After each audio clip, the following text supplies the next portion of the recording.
Hey everybody, Stu Smith here going live. I am testing out a new microphone so I don't have to wear a headset every time. And I wanted to ask you how it sounds.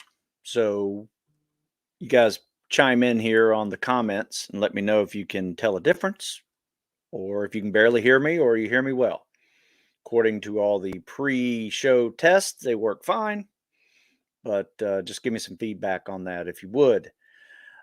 Today's a little bit different. We're going to talk about the combat swimmer stroke, also known as the CSS, or also known as the modified side stroke, and compare it a little bit to the elementary side stroke. And the reason why I am doing that is I just realized that over some, sent video submissions, people were sending me the elementary side stroke video thinking it was the side stroke. And even a couple times at the Naval Academy where I was coaching, they were doing the elementary side stroke, not the combat swimmer stroke. Now, I will say this, you have an opportunity to pick your underwater recovery stroke of choice. So that can be the breaststroke, it can be the elementary side stroke, and it can also be the combat swimmer stroke, which is really nothing more than a modified side stroke. And when I show it to you, you'll see a difference of the top arm and the bottom arm and the glide position. Kick's about the same depending on if you're doing a breaststroke kick or a scissor kick. Um, but there are some places where the elementary side stroke is better than the um, combat side stroke. And one of those would be if you are taking the Marine Recon test, where you will swim 500 meters with your cami top and bottom on. You don't swim with boots. And what the elementary side stroke allows for you to do is just keep your head just out of the water um, and breathe when you need it. So you can actually slow your heart rate down while you're working really hard to swim with camis, because when you wear that kind of clothing, you have no glide whatsoever. So if you do have a glide, it is probably 10% of what it would be if you're swimming with shorts.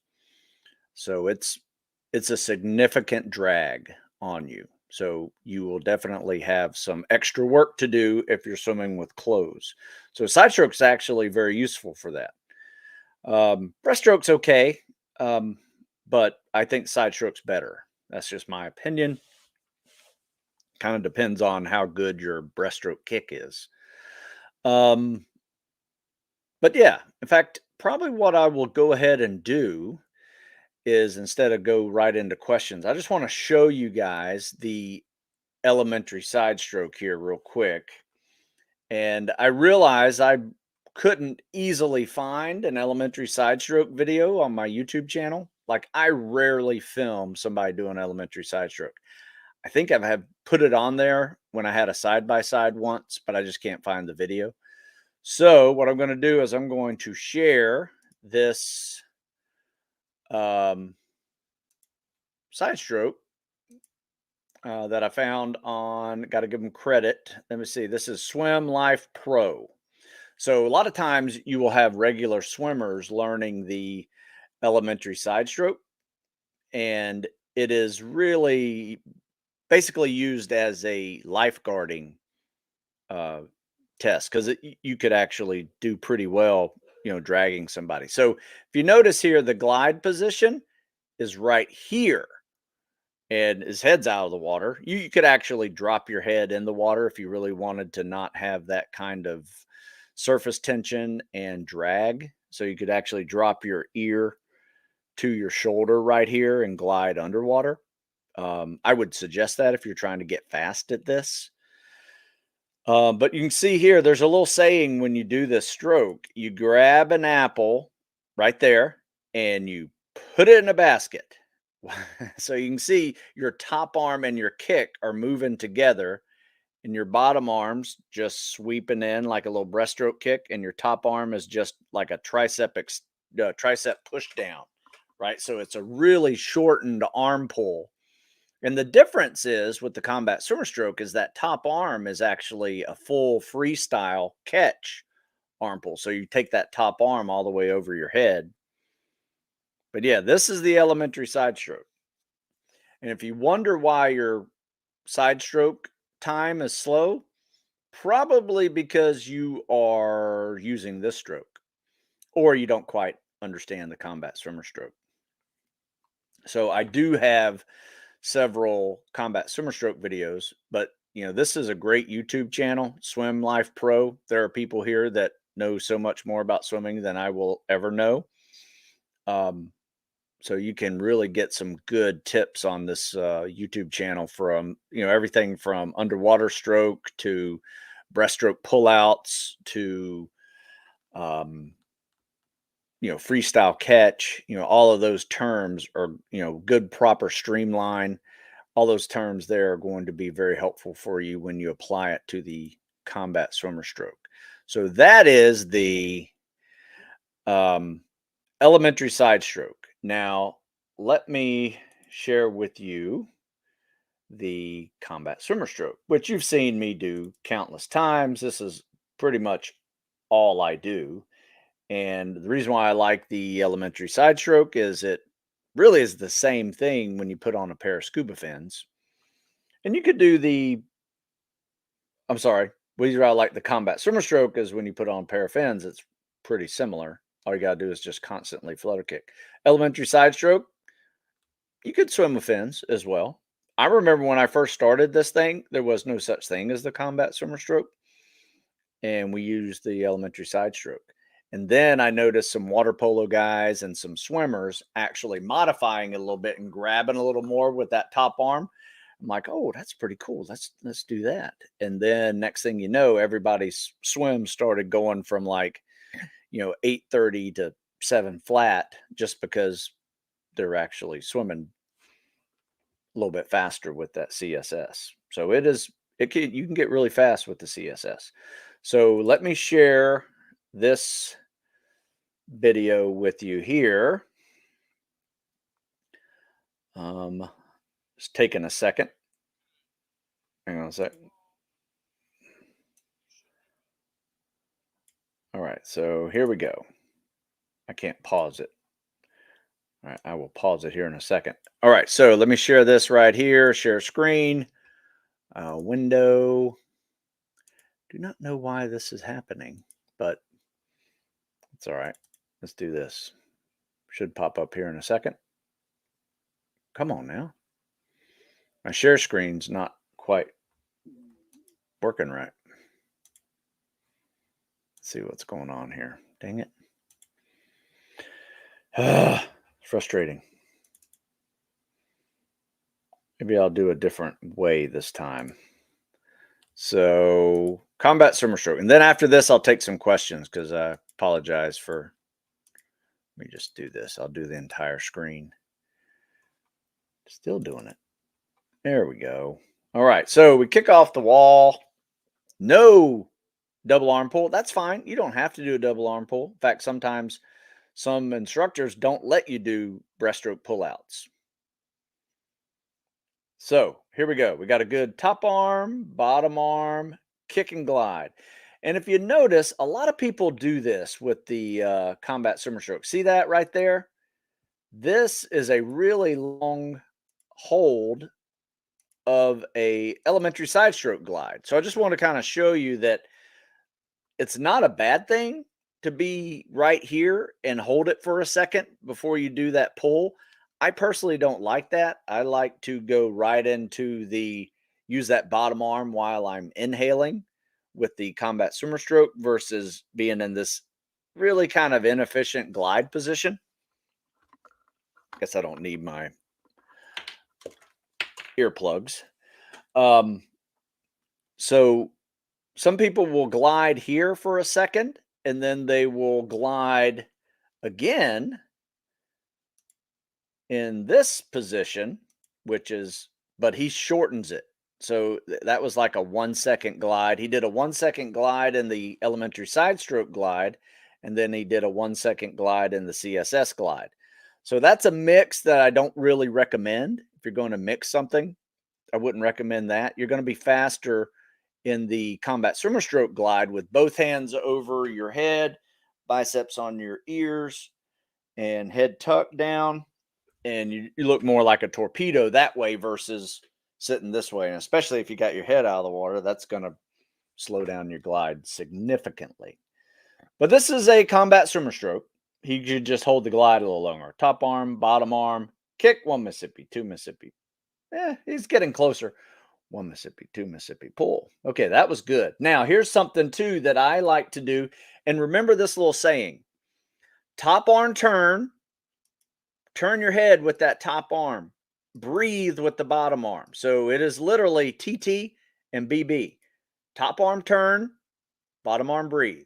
So you should be turning your head right here, right here. Turn your head with that top arm versus trying to use that bottom arm to pop you up to breathe. You should be turning your head to breathe like you're doing freestyle. Does that make sense? Top arm, bottom arm, kick. I think he's doing his weak side here, which is not a bad weak side.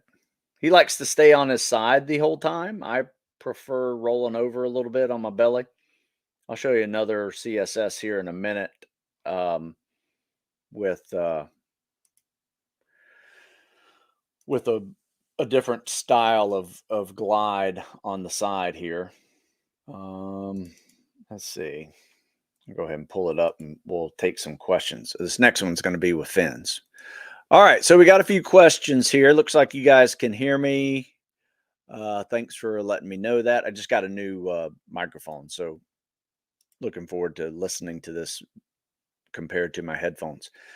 Training for muscle strength and density, not size. Should I stick with lower rep ranges in your winter lift cycle?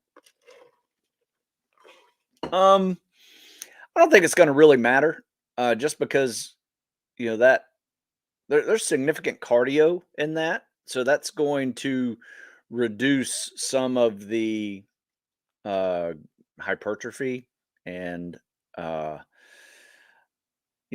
you're going to be burning more calories than you normally would in a strength cycle. You can still put on strength, but, you're going to be leaning out a little bit. So you might lose a little bit of muscle on that one. Now, something I just read earlier, and I did a article on it yesterday, and Jeff and I are going to do a podcast on it either today or Thursday, but it's about ice baths. And there's some science out there that ice baths are not helpful for people who are trying to put on mass.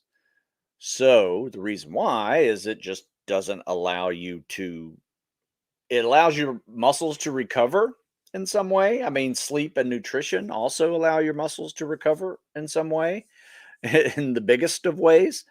But it does impede muscle growth when you do one of those 10-minute or 15-minute ice baths or cold water immersions for, after a strength training day. You might feel better in your joints. Might feel invigorated after, getting cold. But as far as like putting on mass, it's actually a good thing to do for the opposite. So for me, I'm an easy gainer and I don't like to put on mass during my lift cycles. So I do a lot more cardio when I do my lift cycles, just because I'm trying to stay under 200 pounds for the rest of my life. Just tired of being big and heavy and winded when I go upstairs. So I don't want to get big. And it just makes calisthenics easier. It makes running less painful, just a lot of things that I like to do. So I'm trying to stay lighter. And basically, I'm just staying my college weight. So I'm 30 years out of college. Used to weigh 195, 200 pounds in college. If I can be at that level, I'm very happy. And my blood work's also very happy. So for me, jumping in the water and getting cold makes sense because it will impede muscle growth. Now, I'm an old guy too, so I probably won't put on a lot of muscle, but I can put on a lot of mass quickly. So bulk. So I'm an easy gainer now. So if you're an easy gainer trying to stay lean, maybe ice baths. Take a look into it. Look into the science. I have an article coming out on it this week, as well as Jeff and I are going to talk a little bit about it on the podcast this week as well. So it'll be up on this YouTube channel. So it's up to you. I think the extra cardio is not going to really put on a lot of mass, especially as long as you're not eating like crazy. You can't eat to gain weight. That will help you as well. Okay, let's see what we got here. Currently training for West Point Beast summer training. That's like our plebe summer here at the Naval Academy. Do you recommend paying attention to heart rate? Also, how should I split up easy and hard runs? I mean, heart rate training, absolutely. I mean, there's nothing wrong with that. I would say, there's different zones. Look at your aerobic and anaerobic levels, where that is for you on your heart rates. There's a zone 2 type of running that is really meant for like a lower heart rate and aerobic base. And there's a zone 3 or 4 that's a little bit harder. So consider some of those types of runs. But what I would recommend, though, is just being diverse with your running. It's not all long, slow distance. It's not all sprints either. So this is something I shared yesterday with the group, somebody asking about running. This is a 20-mile a week running program, which I think would be ideal for what you're trying to do. If you have to build up to it. Check out the comment section. It's called a running program that helps you get to and through selection. 20 miles a week going into Army West Point training would be very helpful for you, is what I would suggest building up to. So Sebastian, yeah, made a live. Hi,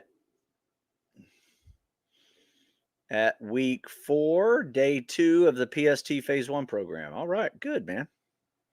Let me know how it's going. Studying computer science and artificial intelligence in college. Do you think it will be useful in my SF career? Perhaps. I don't know. Computers, yes. I mean, the world is becoming a lot more technical. I mean, just from my time to the current time, and we're talking, 30 years, 25 years, we went from not having GPS satellites to now having GPS satellites and drones and cameras on dogs and looking at computers and seeing what things. We have gone a long way. Communications even better. So I'm not sure if it's going to be absolutely directly helpful with SF career, but being technically inclined and understanding technology, absolutely. I think that is going to be something that we all are going to have to get good at. So put a degree to it, even better.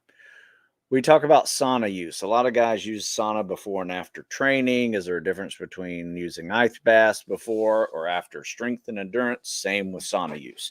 You know what? I'll be honest with you. I do neither.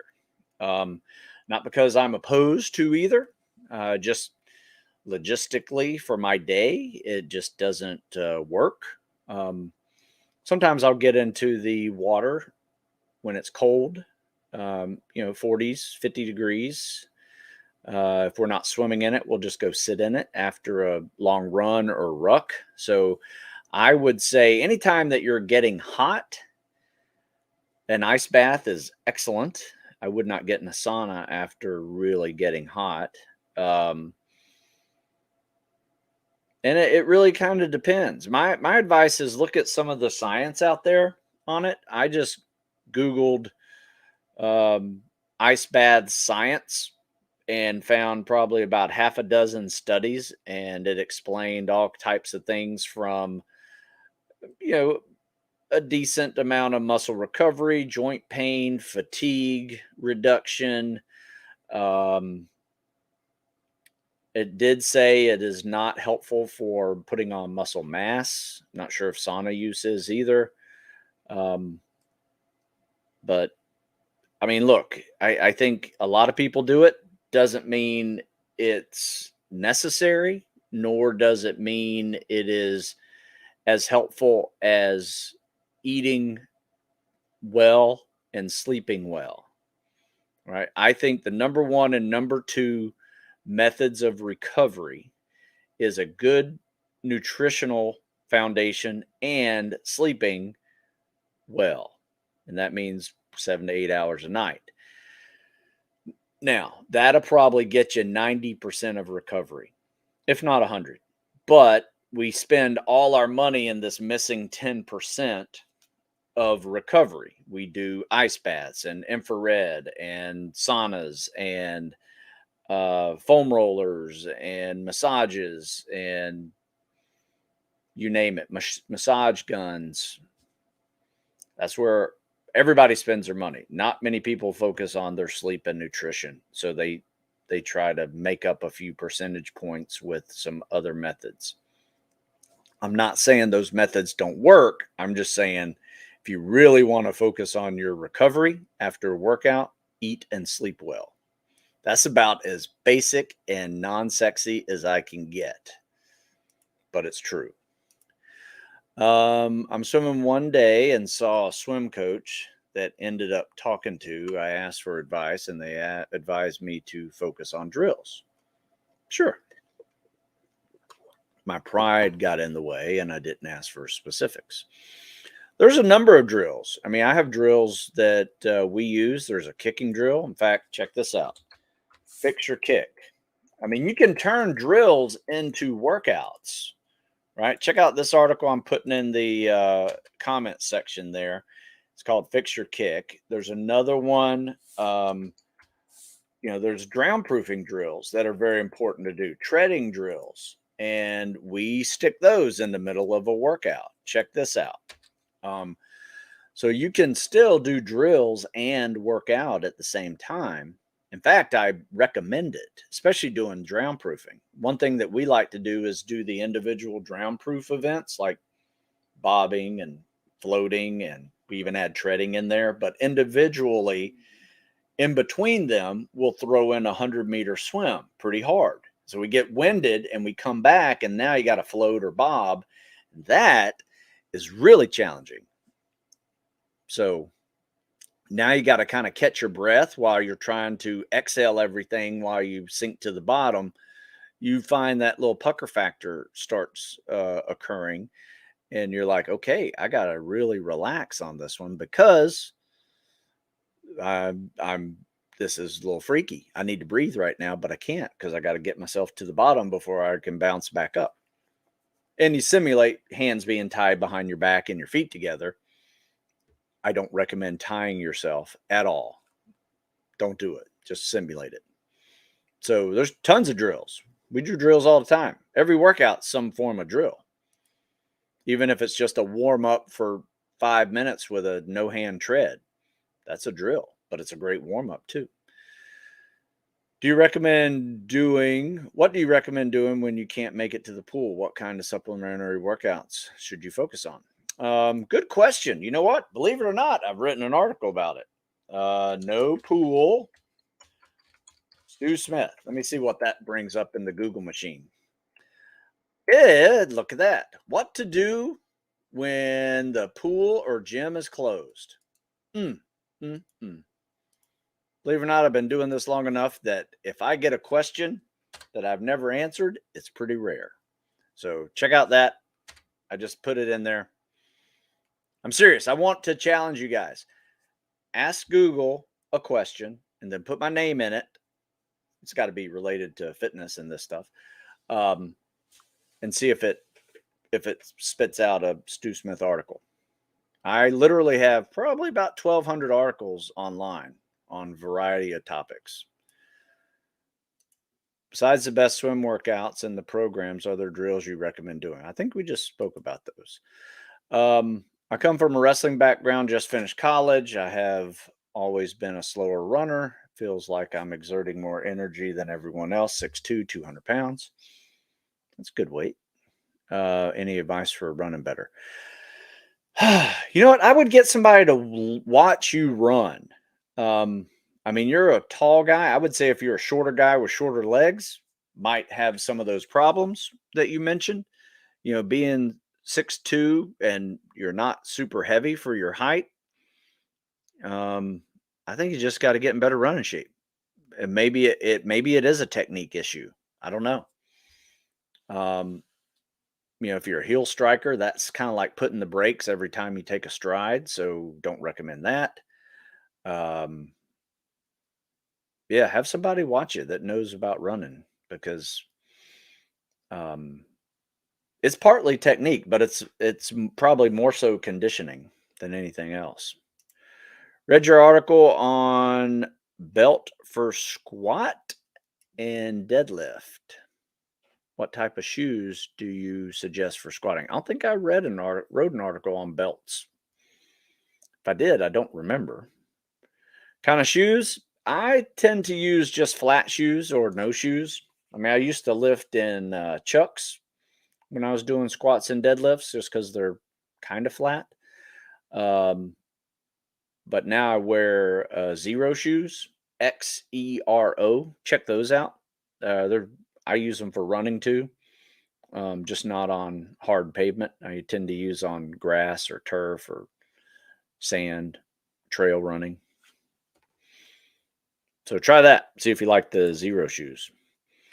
I'm currently doing your SEAL workout phase 1. Recent did week 3, day 1 workout with your upper body PT. What would your rest time be for one superset if the workout?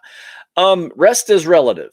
If you need to rest, take a rest. If you don't need to rest, the rest should be built into the workout, meaning that if you're doing a pull-up, you're going to be resting with push-ups, right? You're not necessarily resting your heart, but you're resting those muscles that pull you by doing a push muscle. I tend to do push-pull, or if we're doing a full body day, push-pull leg. You know, it's kind of like a Murph. You know, when we do the Murph, we do pull-ups, push-ups, squats, and there's no rest. You just go from one to the next kind of as fast as you can. When you need to rest, take a second, sip some water, stretch, go to the next one. But there's really no calculated rest period in there. It's really up to you on how you want to structure the workout. Do you want less rest and focus on work capacity? Do you want more rest and focus on bigger, cleaner sets? Meaning you could do more if you rest a little more, probably, and let your muscle stamina kind of catch up. So, another way to do it too is if you're really looking for an active rest, is just run a quarter mile. Take 2 minutes to run 400 meters. That's a good rest. Or bike 2 minutes. You know, just do something. I think for what we are trying to do with young people going into the military, especially spec ops level, is it's a little bit different than your typical strength training program. I was a power lifter where I would sit on my butt for 5 minutes in between sets. You know, a bench workout for me was a total of maybe 25 reps, but it took me 45 minutes to do it. You know, I'm not that kind of training anymore. You know, it's fun when you're a power lifter and that's all you have to worry about, but there's a lot of other elements of fitness that you can't neglect by just focusing on strength. So we still do strength training, but we usually do an active rest with it. Good question though. Let's see. One more, then we'll do another video. Tom says, basic and non-sexy is the best kind of coaching. I think you are more whole person lifestyle oriented, whereas Jeff is more detailed and technical. I prefer your style. You know what? I have a way to train, not the way to train. And yeah, Jeff is very detailed and technical with every aspect of movement, and there's nothing wrong with that. Technique goes a long way with performance. So, yeah, I would agree. We'll come back to this question, Flavio, but let's do a quick sharing of the screen here. Not sure why it doesn't pop up like that. That sucks. All right, so we're kicking off the wall. Notice what he's doing there when he kicks off the wall. I just do this in a pool. I don't necessarily do this in the open water. This is a good way. You got big pair of fins. It's awkward when you kick off. You kind of go nowhere. Throw a couple dolphin kicks in there, and then start your flutter kicking. And if you notice on this combat swimmer stroke, he's really just kick, kick, kick in the glide position. And if you were doing this in the elementary side stroke, you would just glide in that position. Let me show you. You would glide in, let me see if I can stop it. You would just glide in this position. It doesn't really matter how you do it, but I personally like that top arm, bottom arm, kick. Now, we'll say this. If you're wearing a very tight wetsuit, something I would recommend is maybe not wear such a tight wetsuit. You probably won't have an easy time getting that top arm over your head like that. So, um, doing an elementary side stroke push is not a bad idea when you got these scuba fins on and a wetsuit just to stay warm. Your arm pulls may be weaker, but it doesn't really matter because you got these big scuba fins on anyway, and that's your main unit of propulsion anyway. So get your hips warmed up, get your hips in shape, get your ankles mobile so you can do stuff like this. And this is what I call turtle backing. And you'll be doing this a lot in second phase whenever, probably do this for like a mile and then you go on scuba, with a dregger on your chest. They call it turtle backing. So this is a fun little workout we do. In fact, it's what you can see is happening here. He kicks off the wall. He does 25. He comes back.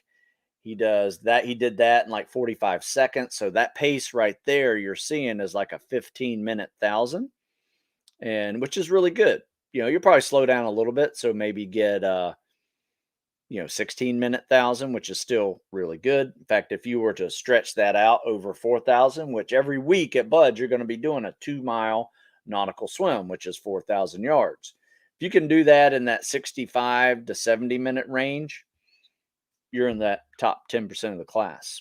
So 15-minute 1,000s going to be really good for you. So that's what that is. And then after 75, we push hard on that 75, and then we come back with a little turtle back. This is a post leg day workout we like to do. Swim with fins. We just got through doing squats and deadlifts and lots of lunges. So now it's just kind of shake out the legs with swimming with fins. Still hard, but it does work the legs in a just different way. And if you're going spec ops in your future, this is a good little drill to do, especially after leg days. So there you go. Whew. Okay, so left off with Flavia here. Let's see. Flavio. Trying to put on mass and never train deadlift since I lack mobility. Any deadlift alternatives? Try kettlebell Romanian deadlifts and see what that feels like. Then if you want to try a little more leg as well, you can try the old Bulgarian split squat. And these don't require a lot of weight. I mean, you're talking, kettlebell RDLs, maybe 50, 70 pounds. And then you have the Bulgarian split squats they suck with weight or without weight. Basically, it's like doing a lunge with your back leg on a bench is what that is. The other one is a weighted hip thrust. So you're on your back or your back's up against a bench and you have a barbell or a heavy dumbbell on your hips and you lift those hips up off the ground, and that really works the backside, glutes, butt area. So maybe try some of that. That'd be a good one, especially if you got no butt. That'll put on a butt real quick. Let's see. Have to say thank you. I started in January. Max pull up a 7, and as of yesterday, hit 18 already. Nice. Damn. This is still January. Are you talking about last January, a year ago, or are you talking about just 3.5 weeks? Because that's legit. It's not abnormal, but it's nice work, man. Good job. JT, when working on bound swimming and traveling without hands, are you allowed to roll over to breathe, or do you have to keep your shoulders facing downward? No, there's no rule on that. You can be on your side and keep your face out of the water the whole time. You can be on your back. Nobody cares. Just move. If you're not moving, then it's an issue, but you just want to make sure you're able to dolphin kick to keep moving. I try to do it several ways just for fun. So I typically like to face with my chest facing towards the bottom. A couple dolphin kicks, come up to breathe. A couple dolphin kicks, come up to breathe. But sometimes I'll rotate to the left or rotate to the right just to get a breath in. Just change it up. I would recommend changing it up a little bit. Ronan starts gym class this week for the next 2 quarters of school. What would you recommend him for hydration? I'm not sure what sports drinks are healthy. You know what? I wouldn't even worry about sports drinks. Chances are at a gym class in school, you're not going to get overly sweaty unless it's, late spring, early summer, and you're down in the South. So I would just have him drink water. He doesn't need any sugar, doesn't need any electrolytes necessarily, unless he's sweating profusely. That's the big difference. Otherwise, just drink water. Like my son used to always want Gatorade when he went to basketball practice when he was like 8 years old. I said, son, you're not even sweating. Why do you need Gatorade? Just drink water. January 1st with the PST program. Nice. Good work, man. That's awesome. That phase 1's legit. I love it. Really works. I've had some really good feedback from folks with the Navy SEAL PST phase 1. I think I have a copy of it. Nope, I don't think I do. Let's see. Oh, yes, I do. It's right here. So it's Ace the Screening Test, phase 1. It's a little bit more than just the PST. It also focuses on longer runs, swim with fins. It's got everything in there. But it will definitely help your PST. Let's see, is a dolphin kick something necessary to get down eventually? I can't quite get it down, and so far have not worried about using it. Well, just like what we were talking about for drown proofing a minute ago, you need to learn how to do a dolphin kick because eventually your hands are going to be tied behind your back and your feet are going to be tied together. And there's no other way to travel unless you've learned how to do a dolphin kick. But there's some great videos online that show you how to do the dolphin kick. In fact, I follow a couple on Instagram that are just really good underwater instruction of dolphin kick. And the dolphin kick, a lot of people think you're just pushing down, but you're also pushing up with the bottom of your foot. You push down with the top of your foot, you push up with the bottom of your foot. Next thing you know, you're like, inchworming your way underwater really fast. A lot of it has to do with your streamlined body position as well. So we have endurance versus strength. If you had to choose one of the two before enlisting, which would it be? Whichever one is my weakness is one I would do. So for me, I didn't lift weights for about 1.5 years before I went to Buds. You know why? Because I was strong. I was a power lifter. football player, fast for 100 yards, but slow for anything after that. In fact, I literally considered anything over 100 meters was long distance. Um, didn't do it. Didn't need to do it. So when I joined the military, is a rude awakening to understand that I had to do multiple reps of calisthenics, which is muscle stamina, and then run a mile and a half, which was long distance, which eventually I turned that around, and mile and a half is no longer long distance. 4 mile timed run is medium distance, and built up my cardio conditioning because my endurance and muscle stamina was my weakness.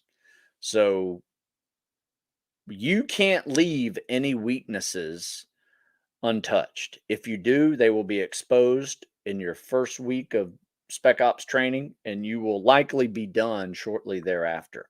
Or you have to engage such mental toughness to get through those events that it will be literally mentally and physically exhausting every time you have to tackle that event. So, um, it really depends. It depends on your weakness. I've seen endurance guys still running and swimming, for multiple hours a week when they should be in the weight room. Same thing. So, best rep ranges when training the deadlift. You know what? I don't like to go anything over 10 reps. Like a lot of times you'll see, some programs where they make deadlift a endurance exercise, and I don't recommend that personally. I'd rather go heavy and do fewer reps, start off light and work on technique. Like I've always started off light and pretended it was heavy. So I had the really good technique on those lifts that I would go heavy on, even when I was light and warming up. But I personally, and this is maybe the power lifter in me, is I never did more than 10 reps and mostly stuck with 5 and under. 5-3-1s, 5 sets of 5. On days when I might have been maxing, I would have gone maybe a 10-8-6-4-2 and worked my way up to doing a single. And those 10-8-6s were pretty light, just focusing on warming up and technique stuff. So yeah, really, that's what I would do. Keep it heavy, fewer reps. What's your Spartan workout? With your Spartan workout, the runs, is that at goal pace or at long, slow distance type run? It really depends on you. I personally like to try to hit goal pace with, if I'm doing an upper body calisthenics workout and I throw in a 400 or an 800 meter run, maybe even a mile run, I try to hit that PST level goal pace. So 6-minute mile pace is what I try to do. Now, if I'm on a leg day or a lift day and I have a goal pace run, I tend to drop that down a notch and make it to like a 7-minute mile pace and focus on the longer timed run pace. So there's 2 paces you need to learn. And if you read that running article to get through selection, it explains this. You need to learn a 6-minute mile pace to get to the training to crush that PST. You need to learn a 7-minute mile pace and get comfortable with it to do to get through the training and be at like a 28-minute 4 mile or a 35-minute 5 mile. That is what I recommend. So you can play around with your goal paces, make them faster or slower. But, if you wanted to do just a long, slow distance run, just to kind of catch your breath with let's say you really busted out and you're just wiped out, just do an 8 or 9-minute mile pace just to kind of catch your breath. You'll find that if you can catch your breath with an 8 or 9-minute mile pace, that's starting to show that you're getting in really good shape. What events at Buds would you say most people come in unprepared, causes them to be performance dropped or DOR? Personally speaking, from what I have seen personally in my class, as well as other classes that I was somewhat involved in, and just through the years of looking at the statistics, I would say most people underestimate the 4-mile timed run every week, because that is what most people tend to fail. Not sure why. It's not crazy fast. It's just that probably what has happened is 2 days prior to that 4-mile timed run, you did a log PT that you were lunging for, half a mile with a log on your chest, and now your legs are fried, and then you got to go do a 4-mile timed run 2 days later. So you lacked leg stamina and recoverability of that kind of volume of lunging, or shoulder carry squats for that matter. So that is a typical issue that people have. I think just tired legs make them slower. I think the cold water gets a lot of people as well. And treading. Treading is one I think that people are shocked at how hard it is. And that is why I put treading in just about every swim workout I do. I warm up or cool down with a 5-minute or 10-minute tread, depending on where you are. Like if you need to work on your swim, I would suggest warming up with a 500-meter swim. However, once you've kind of mastered that 500-meter swim, I would suggest starting to warm up with treading instead, because it is vertical swimming and you need to get in shape for it and you need to learn how to do it. All right, a couple more questions. What daily workout routine to do recommend to prepare for Buds, and how long? Come on, Chubb. It depends. Depends on. It took me 2 years to prepare for Buds. And I would recommend starting here. But if that's too much for you, I would recommend the old calisthenics and cardio workout. It really depends on your current abilities, your athletic history, your strengths and weaknesses. There is so much that you have to consider into doing that. How long each day? Hour and a half, 2 hours. I promise you this, there's no 30-minute gym routine that will prepare you for a day of Spec Ops training. So you got to put in the time. That means running, swimming, rucking, lifting, calisthenics. You don't have to do them all on the same day, but they should definitely be in a program. My suggestion is get on a program. Check out StuSmithFitness.com and you can find such programming. For treading, do you recommend the egg beater kick or just scissor kick? I can't seem to nail the egg beater and I sink every time. Well, here's the deal.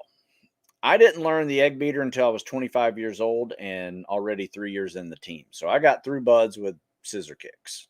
So you don't need it, but now that I know egg beater, I am very happy that I know egg beater. And I have also discovered that the reason why most people can't do egg beater is they lack the ankle, hip, and knee mobility to do egg beater. So I want you to check out this article I wrote here. And if you would, go to my Instagram, because I don't have my phone on me. But if you go to my Instagram, in fact, I'll share this one because this is really important for treading. This is almost as important as watching people swim. Okay. Now check this out. Check out this little series. I made a video of it even. It's a series of exercises, and it's right here 5 stretches to help with treading and swimming. This is what I'm talking about when I say people have tight hips, tight ankles, tight knees, and they just can't get in a proper egg beater position. Now, one reason why is they probably are trying to spin their legs like this in an egg beater fashion versus like this. You got to push down in order to go up. You can't spin your legs in a horizontal circle thinking you're going to be holding yourself up. So you're probably just pulling yourself under by thinking like an egg beater. So you see this stretch here? This stretch is for swimming with fins. If you have daylight on top of your shins and ankles, your ankles are too tight. Probably have shin splints too when you run. But this is a good little practice for both streamlining and making sure your ankles are flexible enough to swim with fins without pain. Now, this right here is the old classic yoga pose called the frog pose, right? And you can see my inside of my feet are on the ground like I'm kicking a soccer ball down. And that's like a 45-degree angle. And then you build yourself up to a vertical angle. Be able to move there. Now, I'm not touching the butt to the ground, just probably about 2 inches off the ground. And now I'm working on posture just to do this. So that right there is a really good sequence of stretches that will help you with egg beater. It takes about a month to really loosen up your hips, knees, and ankles in a way that actually allows you to produce a powerful kick with the egg beater. But you need to check that out. I also have an egg beater video, but I mean, I'm just a non-swimming athlete teaching egg beater, which I would suggest going to YouTube and check this guy out. So I'm just going on YouTube, searching egg beater, egg beater stroke beginner. Here you go. Check out this guy. This guy is really good.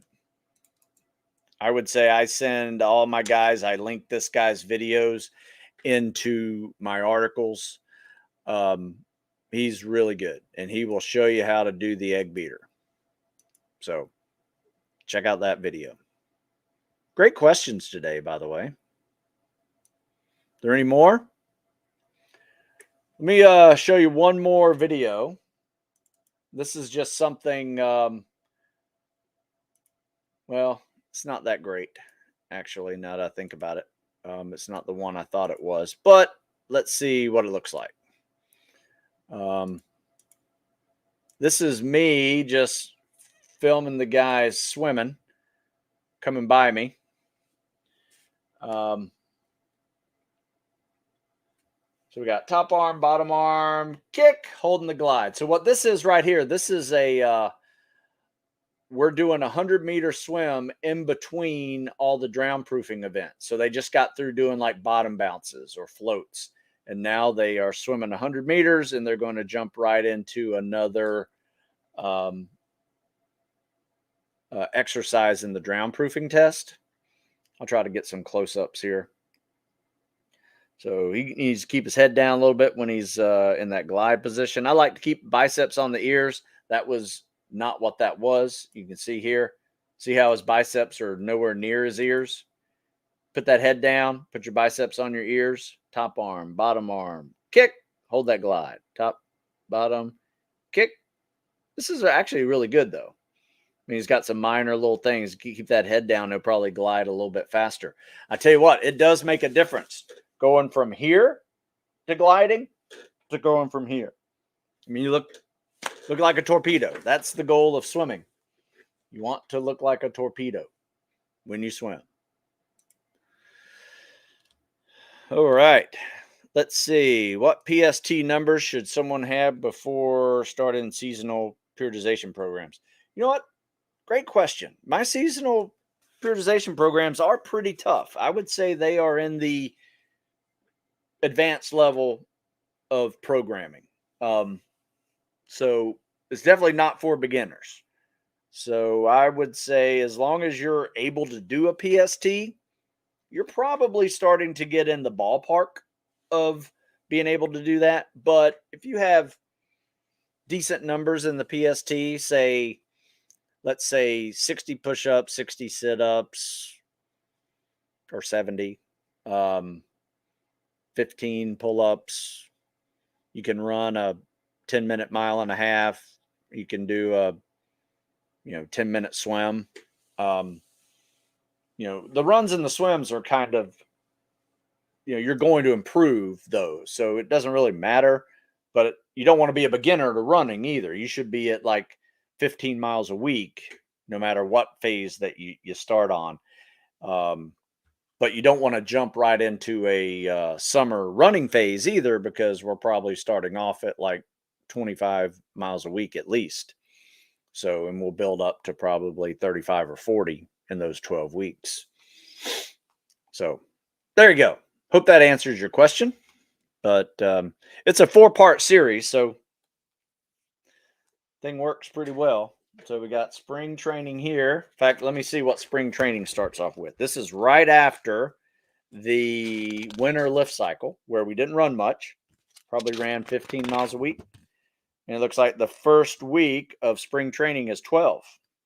So yeah, 12 to 14, 14 to 16. And it keeps on going, builds up to 24, 25. Let's see, week 10, week 12. Yeah, it gets up to like 25 miles a week in the end of the spring. So the summer will start off at 25, 26 miles a week. Whew. So, hey, thanks for the questions, folks. I appreciate it. You guys check out stewsmithfitness.com for articles. There's a article in there that has all of my podcasts on there. Have done over 239, 240 maybe. Check those out. You can also find all those podcasts on video form here on YouTube, but they're also on Apple Podcasts, Spotify, those other places where you find podcasts. In fact, I'm starting to put these into the podcast system for audio. So you can find them on Apple Podcasts, Google Play, Spotify, those other things. So you can actually find these Monday ones. I didn't want to put on the Tuesday because, me talking about somebody swimming is probably a little bit annoying to an audio folks. So I'm just going to post the Monday live Q&As on those audio forms. So if you can't get the video, you can listen to it on audio. So they'll be going up this week as well. So I appreciate your time. I will be back next week, but you'll also see a new podcast either today or Thursday come up with Jeff Nichols and I talking about ice baths. And since we had the sauna question, I may talk about that as well. So we'll talk a little bit about the science on that one this week. So appreciate your time. I will see you guys next week. Until then, have a good one.